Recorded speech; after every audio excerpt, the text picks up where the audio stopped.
Today, look around. Hello and welcome to KHH News. Today's headline story, the U.S. dependency on foreign oil and their efforts on decreasing the demand for it. As of 2008, the U.S. consumed 19.5 million barrels per day, which 11.1 of them has been imported from foreign countries. This is definitely a rise from back in 2006, where 13.5 million barrels per day have been consumed for their usage. The American government has tried the use of ethanol fuel to try and stop demand on foreign fuel. But before we go any further, we need to see how it is made first.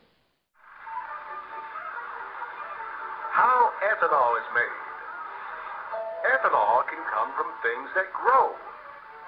Starchy crops, sweet crops, and even plants or trees.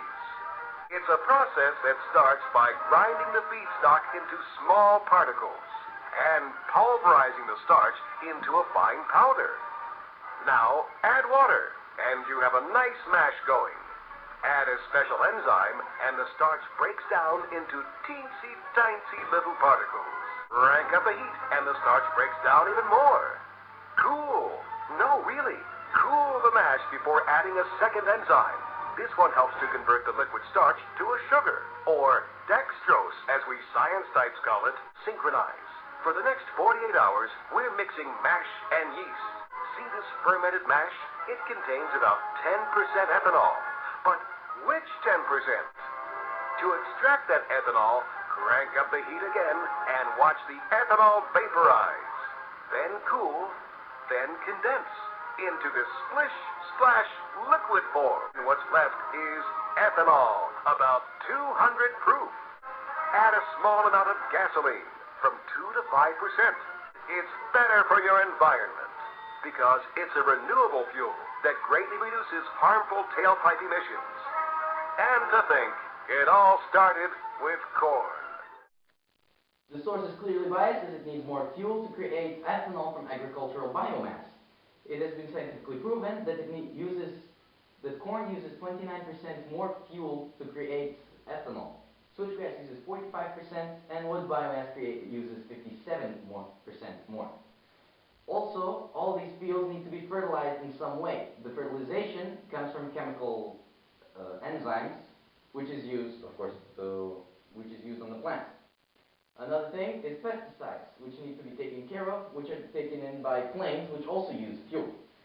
Thirdly, transportation. These ethanol cannot be transported through pipelines.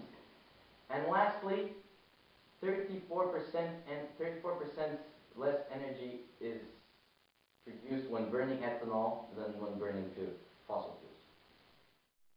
Well, now that we are more knowledgeable about this ethanol fuel source, we also have to know its effects on the economy and on the politics. We have a newscast here that will help us understand this issue. Well, it's not just gas prices that are reaching an all-time high. Milk prices up 18%. Price of eggs 40% higher than the same egg that you bought last year. But somehow or another, the cost of beef is dropping. Wow. How come? And how is that connected to Washington's obsession with ethanol? Not only is corn ethanol wildly inefficient, I mean, it actually takes more energy to produce it than it ends up providing. Corn ethanol holds a lot of promise, but there's a lot of challenges. If you're a hog raiser in the United States, you're beginning to worry about the cost of corn to feed your animals. I'm beginning to hear complaints from our cattlemen about the high price of corn. The high price of corn is beginning to affect the price of food. That using America's farms to feed its cars would make our food cost more. Prices on everything from milk and eggs, vegetables, double digits. But beef prices, they're not up. Why is that? Well, think about how the market works. Some ranchers are now paying over twice as much for their corn feed as they were a few years ago for that ethanol that we can't find anywhere, at least in this city. Then they can't sell their cattle for twice as much, so they can't feed their cattle. What do? So instead of sinking their money into months of expensive corn feed, some ranchers are sending their cows to slaughter early. Others are selling their cows up the food chain for less money because the next farmer won't pay as much knowing that the corn prices are going to kill his profits. Got it? So what do you think happens when all that excess beef is gone? Prices will skyrocket on beef. Our farmers will suffer, and when that day finally comes, the geniuses in Washington who put ethanol on the shelf in the first place will move it right next to the whale oil. We'll be left with nothing but a corn farm after corn farm after corn farm built to support a fuel that was never meant to power anything but political campaigns. A country that prioritizes fuel over food is not just short-sighted and arrogant, it's doomed. Steve Erdman, he is the managing partner of New World Trading. Steve? Hi, Glenn. Can't feed our cows because the cow feed is too expensive. That's right. So we're killing them.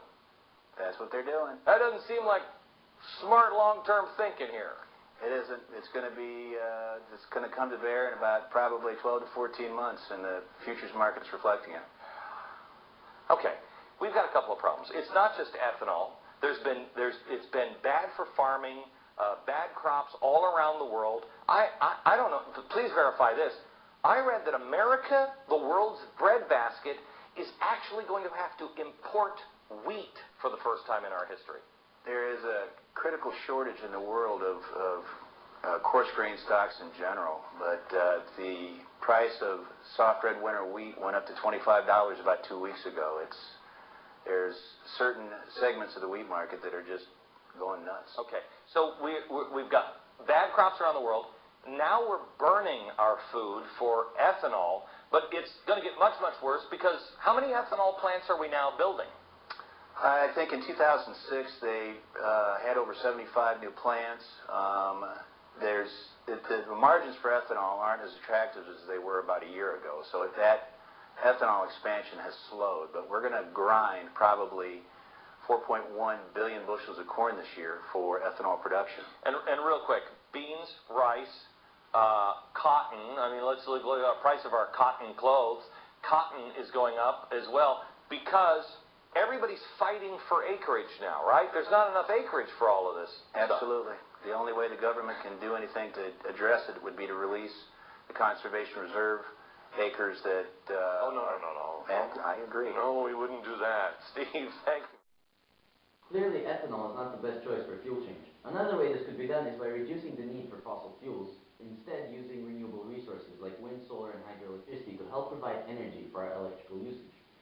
As for transportation, another fuel could be used. For example, hydrogen, as it's much cleaner burning with no CO2 emissions, and it does not need fossil fuels to be created. Also, it is a very renewable resource, as there's plenty of it in this world.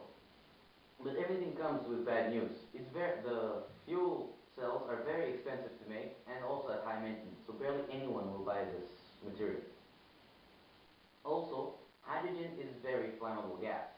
Therefore, at the slightest collision, you can have the hugest explosions.